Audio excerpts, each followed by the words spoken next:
Hello, नमस्कार मंडळी, कसे आहात? स्वागत आहे तुमचं एका नवीन फ्रेश व्हिडिओमध्ये. आणि आजचा व्हिडिओ खरंच माझ्या आयुष्यातला खूप एकदम मस्त असा व्हिडिओ असणार आहे. वन ऑफ द अविस्मरणीय असे क्षण ह्या व्हिडिओमध्ये मी कॅप्चर केलेले आहेत. आणि जे मला विश्वास बसत नव्हता किंवा जे ड्रीम होतं ते मॅनिफेस्टेशन होतं ते कंप्लीट झालेलं आहे. आणि आज आहे 21 मे आणि आत्ता वाजलेले आहेत 2. सो मागच्या व्हिडिओमध्ये जसं तुम्हाला मी सांगितलं, आम्ही यात्रेसाठी आलेलो आहोत केदारनाथ बद्रीनाथच्या. आणि कालच्या व्हिडिओमध्येच म्हणजे आधीच्या पार्ट 1मध्ये मी तुम्हाला आमची सगळी तयारी दाखवली. आम्ही हरिद्वारला कसे पोचलो वगैरे, रूम टूर वगैरे, या सगळ्या गोष्टी मी तुमच्यासोबत शेअर केला. आणि आज आहे पार्ट नंबर 2. तर आम्ही गुप्तकाशीला संध्याकाळी 7 ते 7:30च्या दरम्यान पोचलो. त्यानंतर फ्रेश झालो, कारण ऑलरेडी खूप तासांचा प्रवास आम्ही केलेला आणि ट्रॅफिकमुळे खूप वेळ लागलेला आम्हाला. त्यानंतर आम्ही जेवणं वगैरे केली, 3-4 तास थोडा आराम केला आणि रात्रीचे 2 वाजता आम्ही गुप्तकाशीहून सोनप्रयागला येण्यासाठी निघालो. तर अंतर अगदी जास्ती नाही आहे, पण ट्रॅफिक खूप असतं इथे, कारण रोड छोटे छोटे असतात आणि एका वेळेस एका साईडचे वाहनं ते सोडता, त्याच्यानंतर ते स्टॉप करता, मग दुसऱ्या साईडचे जे वाहनं असतील ते सोडतात, कॅब, कार किंवा टू व्हीलर्स पण. तर आम्ही बऱ्याच अलीकडेच उतरलो, कारण ट्रॅफिक खूप होतं, त्यामुळे आम्ही वॉक करत आलो. आणि त्यानंतर इथे आम्ही सोनप्रयागला येऊन पोचलेलो आहोत. आणि इथे तुम्ही बघू शकता की रजिस्ट्रेशन ज्यांनी केलेलं नाही ते रजिस्ट्रेशन इथे करतात, आणि ज्यांचं कंप्लीट आहे तर ते तिथे स्कॅन करतात. त्यानंतर आपल्याला पुढे जायसाठी एंट्री मिळते. त्यानंतर इथे हा बोर्ड बघितल्यानंतर मला खरंच आनंद माझा गगनात मावत नव्हता, कारण की हा बोर्ड बघण्यासाठी खरंच मी खूप मॅनिफेस्ट केलेलं होतं की केदारनाथ धाम में आपका स्वागत है, कारण इथपर्यंतच येणं म्हणजे हे माझ्यासाठी खूप मोठी गोष्ट होती. एनिवेज आम्ही पुढे आलो. त्यानंतर आपल्याला जायचं आहे गौरीकुंडला. तर गौरीकुंडला जाण्यासाठी इथे गव्हर्नमेंटच्या जीप असतात आणि तिथूनच आपल्याला जावं लागतं. प्रायव्हेट व्हेकल इथून वरती जात नाही. सो इथे सुद्धा खूप गडबड असते. काही काही वेळेस मॅनेज करतात लोक तिथले, पण बऱ्याच वेळेला आता आम्ही गेलेलो त्यावेळा अजिबात मॅनेजमेंट नव्हती आणि आम्ही इकडे तिकडे फक्त पळत होतो. आणि एक जीपवाला आम्हाला मिळाला आणि आम्ही त्याला पैसे देऊन आम्ही ती बुक केली. नॉर्मली ₹50 पर पर्सन असं इथलं भाडं असतं, पण आम्ही ₹1500 दिले आणि आम्ही सगळेजण एका जीपमध्ये आलो. तर जीपमध्ये सुद्धा आम्ही बऱ्याच अलीकडे उतरलो, कारण की खूप ट्रॅफिक होतं, तुम्ही बघू शकता. आणि रोडही बऱ्यापैकी ब्लॉक झालेला होता, त्यामुळे आम्ही अलीकडेच बऱ्यापैकी उतरलो आणि आम्ही वॉक करत जायचं ठरवलं, कारण की गाडीत बसून राहण्यापेक्षा आपण तेवढाच टाईम आपण वॉक करून पटकन पुढे जाऊ असा विचार केला, कारण की आम्ही फर्स्ट टाईम इतकं जास्त मोठं ट्रेकिंग करणार होतो आणि त्यासोबतच भरपूर वेळ लागतो असंही ऐकलेलं आम्ही. तर त्यामुळे आम्ही पटकन उतरलो आणि वॉक करायला सुरुवात केली. तर जिथे जीप उतरवतात ना आपल्याला, तिथूनच हे पिट्टू वगैरे अवेलेबल असतात, किंवा जे घोडे वगैरे असतात ते सुद्धा अवेलेबल असतात. तर तुम्हाला इथूनच करायचं तर तुम्ही इथूनही करू शकतात, जर का तुमच्याकडे लहान मुलं असतील किंवा वयस्कर लोक असतील तर. हेलिकॉप्टर सेवासुद्धा चालू झालेल्या होत्या पहाटे पहाटेच. आणि आम्ही रात्रीचे 2 वाजता निघालेलो. आणि त्यानंतर तुम्ही बघू शकता की उजाडून गेलेलं आहे आणि प्रचंड प्रमाणात गर्दी होती, तुम्हाला दाखवते मी. आणि इथे हा जो मी तुम्हाला बोर्ड दाखवणार आहे ना, याच्यावरती प्राइजेस वगैरे लिहिलेले असतात, जे पिट्टू, पालखी, डोली वगैरे ह्या सगळ्या गोष्टी असतात त्यांचे. तर डोलीसाठी इतकी गर्दी होती की त्याच्यासाठी मिनिमम आम्हाला संध्याकाळपर्यंत वेट करावं लागणार होतं, कारण की आमच्यासोबत सासू सासरे वगैरे सुद्धा होते, तर त्यांना वॉक करणं पॉसिबल नव्हतं. त्यामुळे मग आम्ही विचार केला की एवढा वेळ घालवण्यापेक्षा आपण अशा बास्केट करूया. तर त्यानंतर आम्ही इथे गौरी मातेच्या मंदिराजवळ आलो, इथे छान दर्शन घेतलं. तर इथेच गौरीकुंड आहे, सप्तकुंड, इथे स्नान करायचं असतं आणि त्यानंतर आपलं ट्रेकिंग चालू करायचं असतं. तर लहान मुलांना आम्ही असे पिट्टू करून दिलेले होते. तर अर्थात ते थोडेसे घाबरलेले होते, कारण की आम्ही त्यांच्यासोबत बसणार नव्हतो आणि बऱ्यापैकी मोठा ट्रेक आहे, बऱ्यापैकी अंतर आहे हे त्यांना माहिती होतं. त्यामुळे थोडेसे ते घाबरले होते. थोडं अंतर क्रॉस केल्यानंतर ते थोडेसे कम्फर्टेबल झाले आणि तुम्ही बघू शकतात की ते थोडेसे आता त्यांना वाटलं की ओके आपण मॅनेज करू शकतो, पण थोड्या वेळातच मधून उतरले आणि थोडं बऱ्यापैकी त्यांनी वॉक केलं, बऱ्यापैकी ट्रेकिंग केलं, कारण की भीती वाटत होती त्यांनाही, कारण की भरपूर दुसऱ्या बाजूला मोठी दरी सारखं जातं आणि हा सगळा पहिलाच एक्सपिरियन्स असतो आपला, त्यामुळे स्नोवाला जो डोंगर आहे तो दिसत होता आणि तो आम्ही बघत होतो. तर असं करत करत आम्ही झालो सकाळी, साधारण आम्हाला 8 वाजलेले. 8 वाजता आम्ही चालू केलेला इथला प्रवास. आणि पाण्याच्या बॉटल वगैरे आम्ही जास्ती काही घेतलं नव्हतं, कारण की एवढं जड घेऊन जाण्यापेक्षा आम्ही ठरवलं की वाटेतच आम्ही जेव्हा लागलं तेव्हा पाणी घेऊ. आम्ही सोबत कापूरही ठेवलेला आणि काही ड्रायफ्रूटचे लाडू ठेवलेले आणि पाण्याची बॉटल आम्ही मध्ये मध्ये घेतच होतो.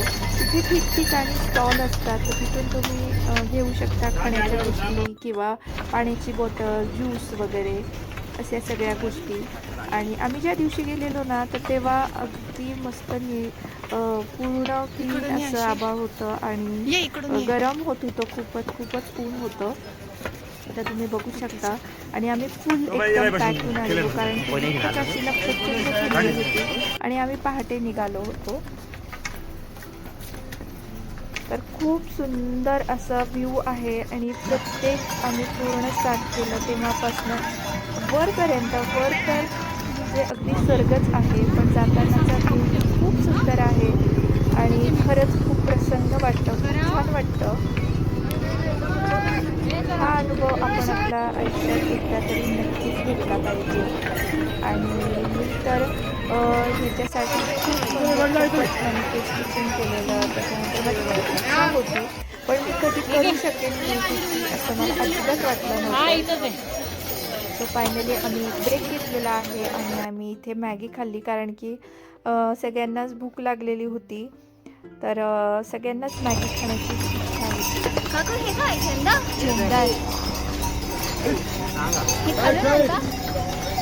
ब्रेक झाल्यानंतर आम्ही तिथून निघालो आणि तुम्हाला असं मध्ये मध्ये ना मी हे बोर्ड दाखवत जाईन की किती किलोमीटर आपण चालून आलेलो आहोत, किती किलोमीटर बाकी आहे. पण खरं सांगायचं झालं ना, तर ह्या बोर्डवर फक्त एक नंबर लिहिलेला आहे असं मला वाटतं. अदरवाईज हे किती किलोमीटर आहे हे तुम्ही अजिबात काउंट करू शकत नाही. कारण की शेवट नंतर तर हा जो ब्रिज आहे ना, हा तुम्ही क्रॉस केल्यानंतर पूर्ण चढ आहे आणि रोड संपतच नाही. आपल्याला असं वाटतं की आता आलं, आता 2 किलोमीटर बाकी आहे, आता 1च किलोमीटर बाकी आहे, पण नाही. चढ खूप असल्यामुळे ना आपल्याला ते खूप अंतर आहे असं पण वाटतं आणि खरंच शेवटी खूपच आपण थकून जातो. आणि किती काठी आहे ना याच्याने खूप हेल्प होते, तर तुम्ही स्टार्टिंगलाच तुम्ही ती काठी घेऊ शकता. थँक्यू.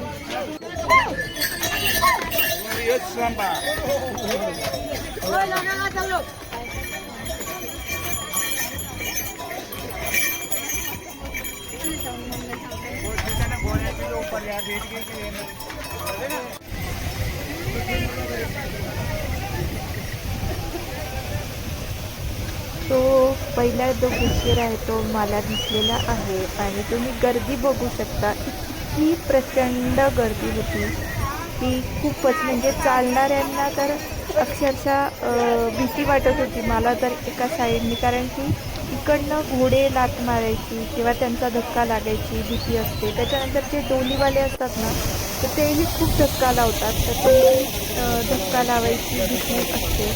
आणि दुसऱ्या साईडला डायरेक्ट दरी, तर याच्यामुळे खूप भीती वाटते तेव्हा. आणि हे जे लोक इथं येतात ना, प्रचंड हे रिस्क घेऊन येतात, कारण की खाली त्याच्या डायरेक्ट नदी आहे आणि ती इतकी खळखळून जोरात वाहते आहे, पण तरीही काही लोक इथनं जातात, शॉर्टकट घेतात आणि जे ग्लेशियर आहे त्याच्यावर खेळणं वगैरे या सगळ्या गोष्टी करतात, जे अजिबात केलं नाही पाहिजे.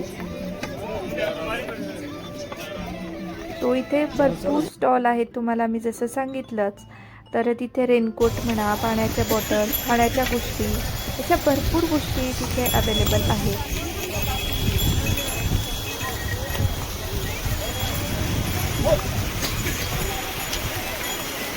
तुम्ही बघू शकता की सेकंड ग्लेशियर मला दिसलेला आहे.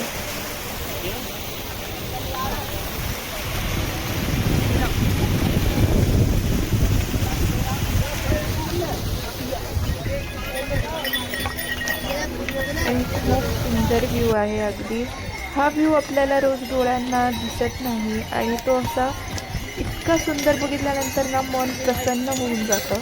तर तुम्ही बघू शकता आपण तिकडनं असं आलेलो आहोत खालून पूर्ण आणि असा चढत आपण आता इथपर्यंत पोचलेलो आहोत. आता इथे केदारनाथचा आम्ही 4 किलोमीटर दाखवत आहे पण अजिबात नाही. खूप म्हणजे खूप दूर होतं इथून. लाल वाला ना, लाल वाला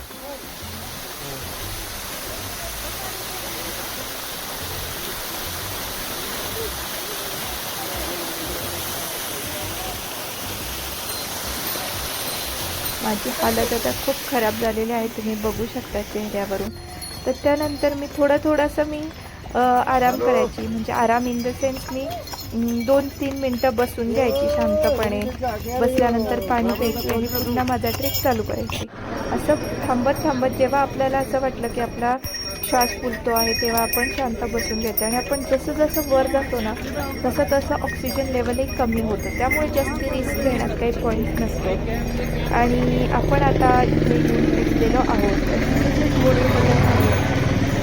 तर तुम्हाला बघू शकता तुम्ही किती गर्दी आहे त्यांची. आणि वरतून हेलिकॉप्टर आहे जे खाली आपल्याला अगदी छोटं दिसत होतं, आता ते मोठं दिसायला लागलं आहे. आणि इथून 1.5 किलोमीटर इतकंच आता आपला वॉकिंग राहिला आहे. फायनली आपण आता इथे येऊन पोचलेलो आहोत. आता इथून असं मला वाटलं की इथून बऱ्यापैकी आता जवळ असणार एकदमच, पण इथूनही बरंच लांब होतं. साधारणपणे 2 किलोमीटर तरी असेलच. तर इथे तुम्हाला जे टेंट वगैरे आहे तर ते इथे तुम्हाला मिळू शकतात. इथे टेंट वगैरे सगळं अवेलेबल होतं. आणि इथे जो आहे तो मेन एंट्रन्स होता आणि इथून आपल्याला आत जायचं. त्याच्यानंतर एक बीच लागेल, अशा सगळ्या गोष्टी होत्या. तर इथे ना आम्ही ऑलरेडी एक रूम बुक करून ठेवलेली होती, म्हणजे 2 रूम आम्ही बुक केलेल्या होत्या. आणि त्याच्यात आम्ही सगळे, कारण की आम्ही पूर्ण 11 जणं होतो. आणि हे जे मंदिर आहे ना, तर इथेही आमचा जायचा प्लॅन होता पण पॉसिबल झालं नाही, त्यामुळे आम्ही इथूनच दर्शन घेतलं. तर येस, मी हे सांगत होती की आम्ही ऑलरेडी रूम बुक करून ठेवलेल्या होत्या, कारण की लहान मुलं आणि वयस्कर लोक आमच्यासोबत असल्यामुळे आणि इथे ऑक्सिजन लेवलची कमी असल्यामुळे, त्यानंतर थंडी खूप, कारण की ते मायनसमध्ये टेम्परेचर जातं. त्यामुळे अशा सगळ्या गोष्टींचा आम्ही विचार करून आम्ही ऑलरेडी रूम इथे बुक करून ठेवलेल्या होत्या. आणि रूममध्ये मस्त सगळ्या गोष्टी अवेलेबल होत्या. 2 जाड असे रग होते. आणि खरंच इथे आल्यानंतर खूप थंडी वाजायला लागली आणि रात्री तर -5पर्यंत टेम्परेचर होतं इथे. आणि खूप थंडगार असा वारा चालू होता. तर फायनली हा ओम जो आहे हा मला दिसला. आणि आता मग आम्ही रूमवर गेलो, जेवण केलं, थोडंसं आराम केला आणि 1 वाजता आम्ही निघालो दर्शनासाठी. तर तुम्ही बघू शकता आता रात्रीचे 1 वाजलेले आहेत आणि गर्दी खूप आहे. तर आम्ही VIP दर्शन बुक केलेलं, कारण की आम्हाला सकाळी लवकर निघायचं होतं. आणि अर्थातच आमच्यासोबत तुम्ही बघू शकता की वयस्कर लोक असल्यामुळे आम्ही हे VIP दर्शनाचाच आम्ही चूज केलं. कारण की नॉर्मल दर्शनसाठी मिनिमम आम्हाला सांगितलं तिथे की 2 दिवसपासून काही लोक तर उभे आहेत आणि खूप प्रचंड गर्दी आहे. आणि आमचं सगळं बुकिंग झालेलं होतं नेक्स्ट डेचं सुद्धा, त्यामुळे आम्हाला ते काही पॉसिबल नव्हतं. त्यामुळे आम्ही VIP दर्शनासाठी आम्ही तिथे केलं. तर रात्री आम्ही 1 वाजता आम्ही स्टार्ट केलं, तर आम्हाला साधारणपणे 4 तरी वाजले आमचं दर्शन वगैरे सगळ्या गोष्टी होऊन. म्हणजे VIP दर्शनाला सुद्धा आम्हाला 3 ते 4 तास लागले. तुम्ही बघू शकता आमचं मस्त खूप सुंदर दर्शन झालं. सगळ्या गोष्टी अगदी मनासारख्या झाल्या. अभिषेक वगैरे झाला. आणि त्यानंतर आम्ही इथे भीमशिलेचं दर्शन घ्यायला आलो. तुम्ही बघू शकता आता पहाटेचे 5 वाजलेले होते आणि मस्त आम्ही भीमशिलेचं दर्शन घेतलं. आणि त्यानंतर आम्ही शंकराचार्य जे आता नवीनच बांधलेलं आहे तिथेही आम्ही दर्शनासाठी गेलो आणि तिथेही छान दर्शन घेतलं. तर खरंच खूप छान वाटलं. आजचा दिवस मी जसं तुम्हाला सांगितलं की आज आहे 22 मे आणि आमचं दर्शन खूप सुंदर झालेलं आहे आणि तुम्ही व्ह्यू बघू शकता.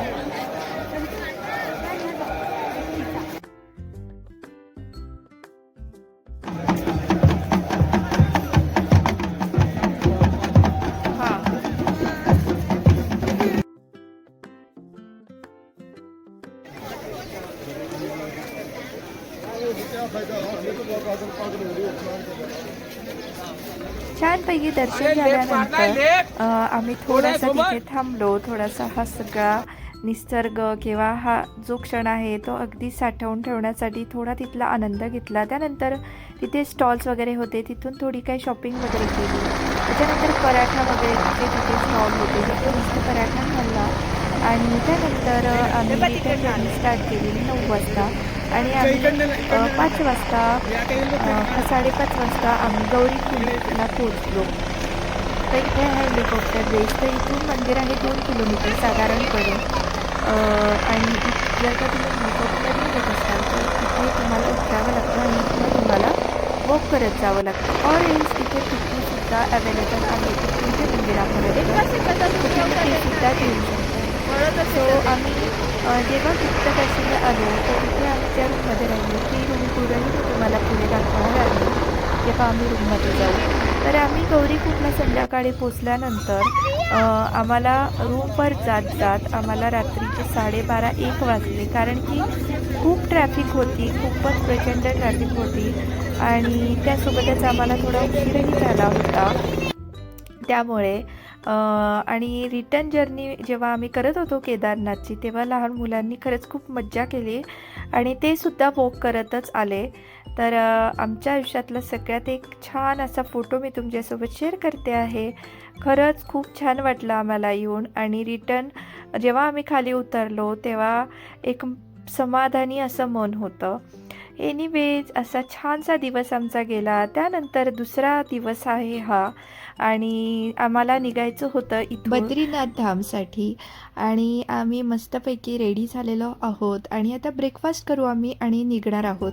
इथून आपली जर्नी साधारणपणे 10 तासाची आहे. आता लेट्स सी किती तास लागतात कारण ट्रॅफिक खूप आहे.